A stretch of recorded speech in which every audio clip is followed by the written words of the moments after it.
تعزيز الثالوث النووي استعدادا لأسوأ السيناريوهات. ليس صدفة أن تتخذ أمريكا وروسيا والصين الخطوة ذاتها بالتوقيت نفسه، فالأمر لا يتعلق فقط بروسيا التي بدأت تلعب بنار نووي عبر مناورة عسكرية ضخمة بسلاحها النووي ردا على تحركات الناتو العسكرية في بولندا لإظهار دعم الحلف لأوكرانيا، إذ إن تصعيد روسيا وبيلاروسيا من خلال مناورة بالأسلحة والطائرات والقنابل الاستراتيجية النووية ليس إلا قطعة بحجر جحيم نووي تبنيه إلى جانب روسيا كل من الصين وأمريكا عبر إدخال أسلحة ذرية جديدة متطورة ووضع خطط محكمة تتعلق بطرق إطلاق الأسلحة النووية من الخزينة النووية الاستراتيجية التي تتألف من 3 مكونات بكل دولة، وهي قاذفات القنابل الاستراتيجية، والصواريخ البالستية عابرة القارات، والصواريخ البالستية التي تطلق من الغواصات.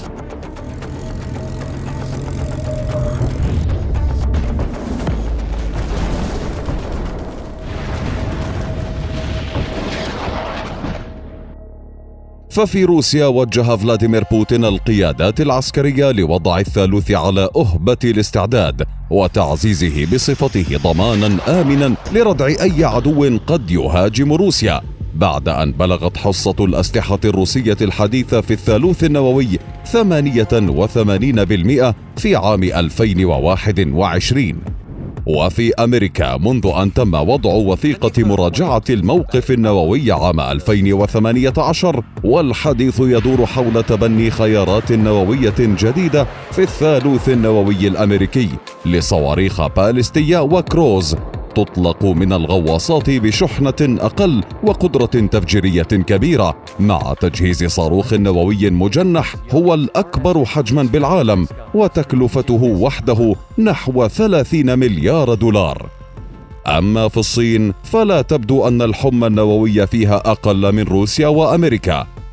حيث تشير المعلومات إلى أن بكين انتهت من تطوير ثالوثها النووي بعد نجاحها بتصنيع عائلة جديدة من الصواريخ البالستية ذات الرؤوس النووية وقاذفات قنابل استراتيجية نووية باستخدام تكنولوجيا الجناح الطائر. فما هو الثالوث النووي ولماذا تجهزه كل من أمريكا وروسيا والصين؟ تعتقد الاستراتيجية النووية التقليدية أن الثالوث النووي يوفر أفضل مستوى لردع الهجوم من خلال امتلاك نظام نووي ب3 مكونات بهدف تقليل خطر التدمير الكامل للقوة النووية من قبل العدو في حال تلقي الضربة الأولى. واليوم تحافظ الولايات المتحدة وروسيا والصين على ثالوثات نووية قوية وتشمل بالجو قاذفات القنابل التي تتضمن طائرات عسكرية تحمل قنابل نووية وصواريخ مسلحة نوويا، ومن البر تنطلق من قواعدها صواريخ باليستية متوسطة المدى أو عابرة للقارات برؤوس نووية.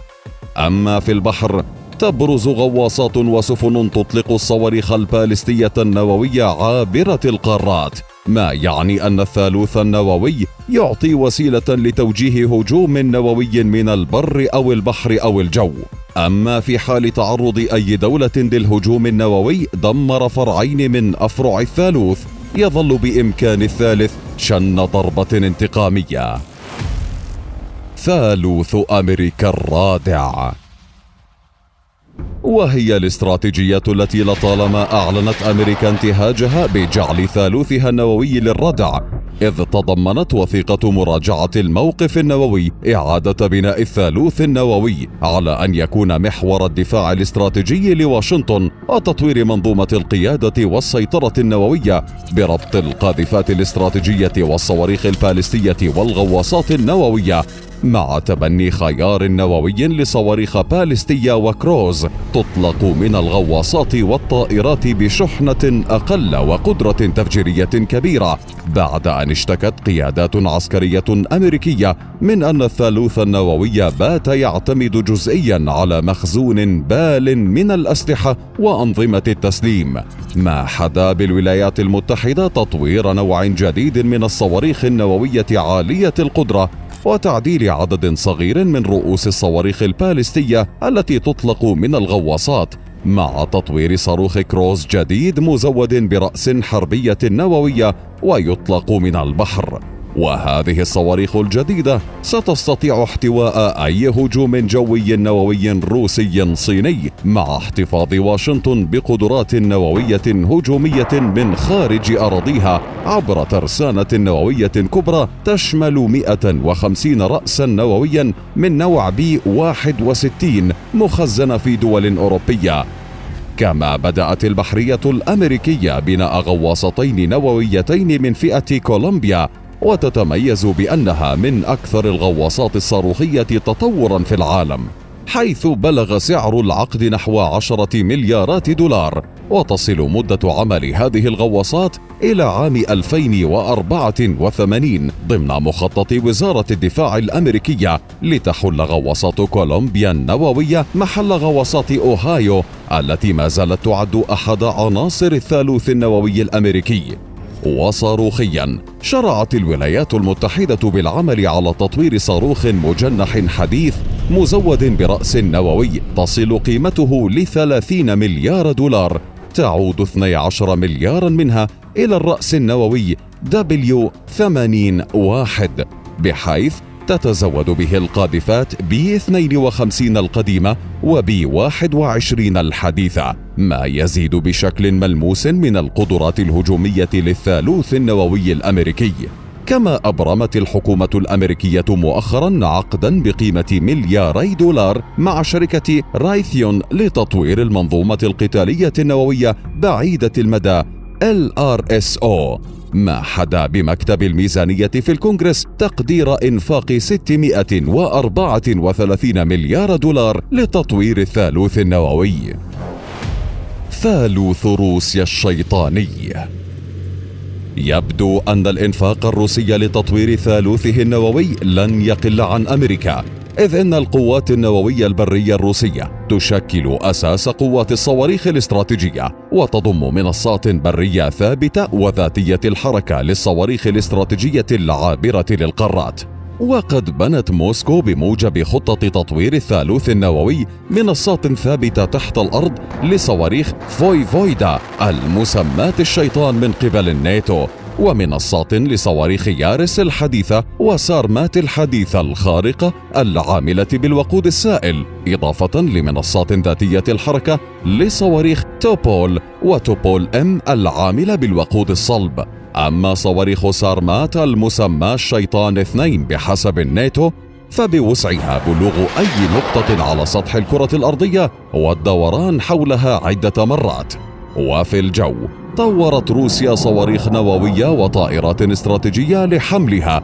ومن أحدث تلك الأسلحة صاروخ كانجال فرط الصوتي الذي تفوق سرعته 10 أضعاف سرعة الصوت، وتحمله حاليا مقاتلة ميج 31 وتطلقه على مدى 3000 كيلومتر، مع إمكانية حمل كانجال من قبل طائرة تو 160 ومقاتلات الجيل الخامس. كما طور الروس مؤخرا صاروخ كاليبر الباليستي أو المجنح الذي يمكن أن يتزود برؤوس كلاسيكية ونووية على حد سواء، ويتم حمله من قبل طائرات مطورة من طراز تو 160 المسماة البجعة البيضاء، وتو 95 الملقبة بالدب، وتو 22 المطورة.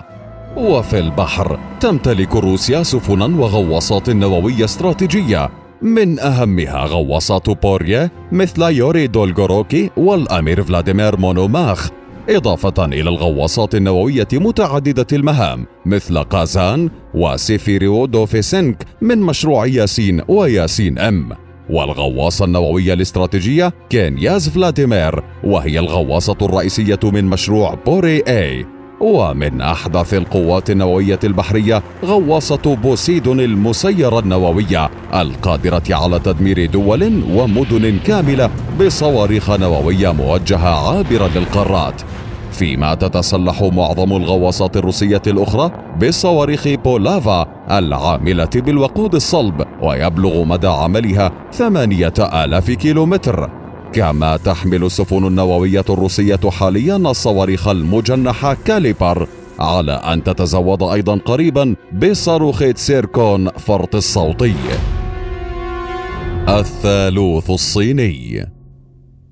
قبل 55 عاما اختبرت الصين أول قنبلة نووية، ومنذ ذلك الحين عززت ترسانتها النووية لتصبح الآن ثالث أكبر قوة نووية عالميا بعد الولايات المتحدة وروسيا، بعد أن باتت بكين تملك الثالوث النووي بالكامل، متضمنا مختلف الأنواع من أسلحة الدمار التي تطلق من البر والبحر والجو،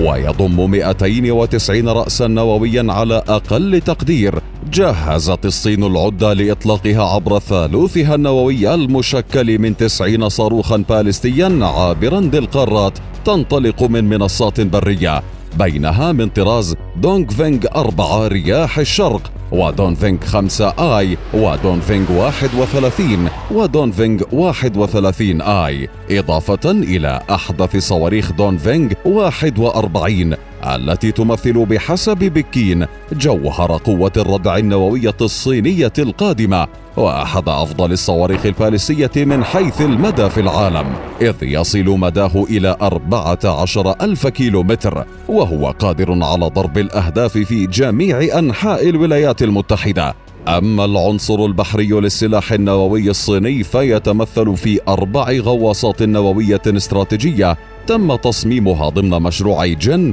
في أعوام 1999 و2010، وتحمل كل واحدة منها 12 صاروخا باليستيا من نوع JL-2 الموج الكبير، يتراوح مداه بين 8 و9 آلاف كيلومتر. كما بدأت الصين تطوير غواصة استراتيجية من جيل تايب 096، إضافة لتصنيع عائلة جديدة من الصواريخ الباليستية تطلق عليها اسم JL-3 بمدى يبلغ 12,000 كيلومتر. وفي الجو طورت الصين قاذفة القنابل الاستراتيجية كسيان H-20 من الجيل الجديد، وقد تم تصميمها باستخدام تكنولوجيا الجناح الطائر مثل قاذفة الشبح الأمريكية B2.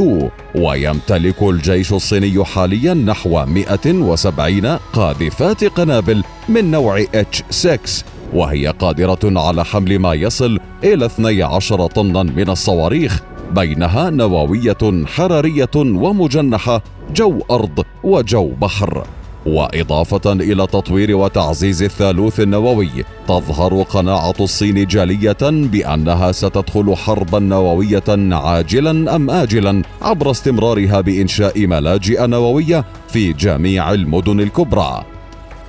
وأنت برأيك، هل تطور أمريكا وروسيا والصين ثواليثها النووية من أجل الردع فقط؟ أم أنها تستعد حقا لحرب نووية قد تقضي على البشرية؟